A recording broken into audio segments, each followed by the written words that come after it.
We live in a society where we don't value time.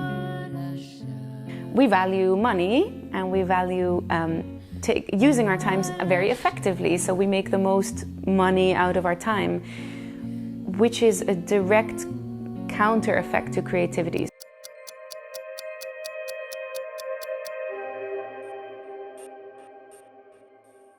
I'm Nora, I'm generally a singer. I also do a lot of writing, I do acting, but I would say my main thing is a singer, vocalist. Yeah, so this amazing place is called Splendor.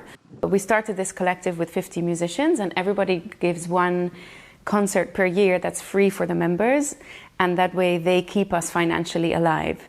So the thing that we get from that is total freedom, because we have no programmer who decides what can play here and what not. We are the musicians and we decide. There's no boss, there's no hierarchy. It's really a collective.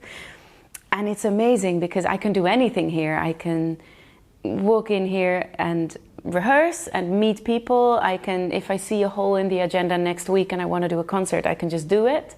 So it's a place with a lot of artistic freedom, and I don't know any other place like this, actually. And it's kind of like my second home. I come here a lot. Longing to be unbottled, longing to be set free by a twisting, turning corkscrew, driven deep inside of me.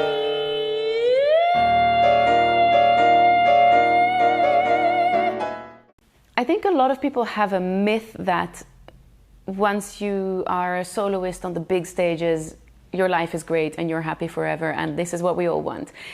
I had that and I really didn't like it so much. So it's interesting, for example, at a certain point I was in Los Angeles in one of the biggest halls in the world, biggest orchestras, a piece written for me. It's like, this is it, right? And on the inside, I was actually quite lonely because you don't share your artistic, your creativity with other people. The orchestra just goes home. So you go to your hotel room by yourself. Well, I am somebody who loves teamwork. So I love to work with other people on the art, and that's not the case. You just go there alone. All eyes are on you, and then you go to your hotel room alone. It's kind of not so nice, and also all the pressure is on you. So I found it really scary. You know, this is where I got a little stage fright, and I thought maybe I'm going to do it wrong, and the reviews are all about me, and so you have to carry it all by yourself, but you don't really share it with other people. You share the stage, but you don't share the process, and that is something that bothered me. And I think it was also because of this lonely version of pressure, where you have a lot of pressure on you, but it's all on you and you don't share it with others, caused me to become more anxious, and that caused my creative block. So I took the decision to stop for a while, and this was a huge gift I gave myself because I had time, and suddenly I had so much time that the fear went away, first of all, and then I realized that I had to dig very deep to find that creativity again. But when I found it, it was so precious because, yeah, I don't know, getting in touch with your creativity, especially when you lost it and you find it again, it's a beautiful thing. And then I really realized how precious it is to take time to nourish it, because I think creativity really needs nourishment. It's not something that is always happening if you live in a life with a lot of pressure and a lot of time pressure, especially.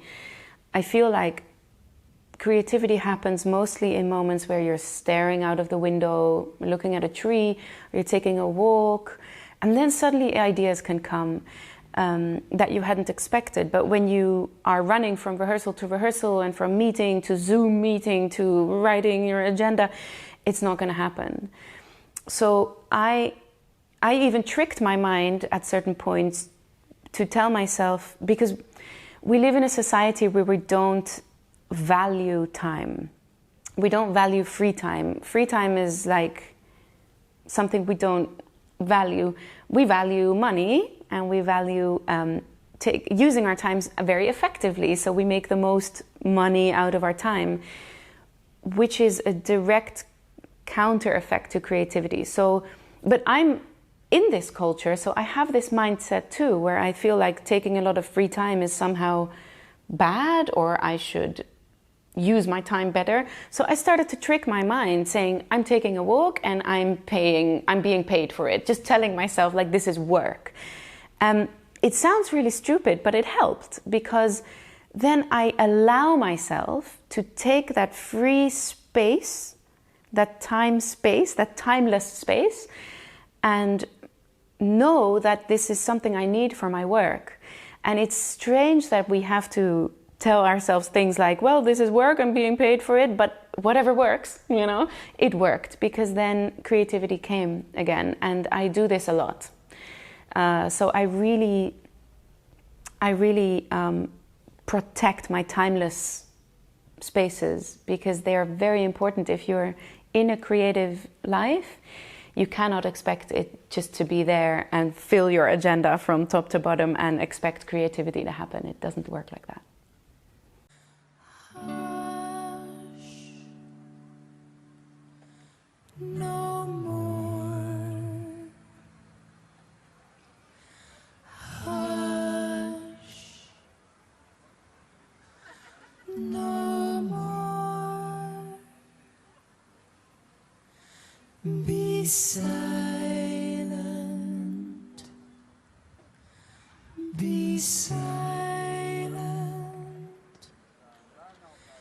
Be silent. Oh. I did a project with a pop guitar player called Hush, and in that project we took songs from the 16th, 17th century, very old songs, and we played them as if they're singer-songwriter songs, pop songs from today. And the reason I did this is that I always felt like I'm a singer, I'm a classical singer, so that means I do songs and music that were written a long time ago. But I am here today, and this is my world, and this is my voice, and how do I relate to that time difference? How do I relate to the fact that my work somehow spans 4 centuries, and I can't ignore the world that I live in today, but I bring this old music. So there's always this interesting research or tension or realm of navigating these centuries. And with this specific project, I felt like the songs that I'm hearing, if you strip them from everything that makes them very specifically of that time, it's a bass line and a melody, usually, in the same way that jazz lead sheets are written now. And I just thought, that material is so basic, and it's actually very close to what I hear in pop music today. It's very similar harmonies, it's very similar melodies.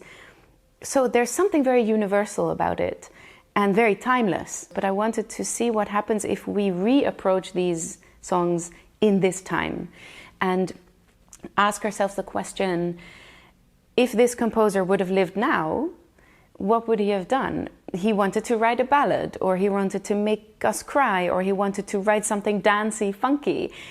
How would that sound if we do that today? And then that project was born. But no ill boding but be night, no none but the harmless and the good. But no ill boding but be night, no none but the harmless and the good. Once you get more into the career, I at a certain point I was playing a lot and playing big stages all over the world. The interesting thing with time management is that there is a very specific way that classical musicians manage their time. But the weird thing about it is that we've gotten used to a practice where we can just, as when we can play it from paper, it's good enough. So you can do a concert with 1 or 2 rehearsals. And actually, that's really strange because whenever I worked with theater companies or other disciplines, you usually have weeks of rehearsals and you really get deep into the material with each other. The feeling when you really get deeper and deeper into a piece, which musicians know whenever they have a concert program that they play many times, after a few times you really feel like it's starting to sink and then it gets so much better.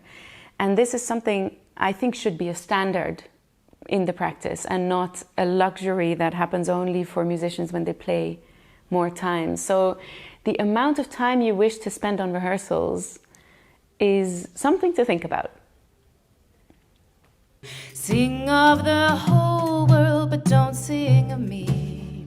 Sing of the backbone, sing of the sea. Sing of the whole world, but don't sing of me. Why is freedom important? I think freedom is what has always driven me as an artist. I think from the start I felt whenever somebody told me this is how you should do it or give me a framework within which I should do my thing, I always felt like I wanted to break open from those chains. I don't like chains. So anywhere where I feel that something is stuck or maybe not in its full potential, I will start to dig and mess around and see if I can break things open. I think that's just, as a child I had this already. I think it just drives me to find freedom in places where I see there is more freedom possible.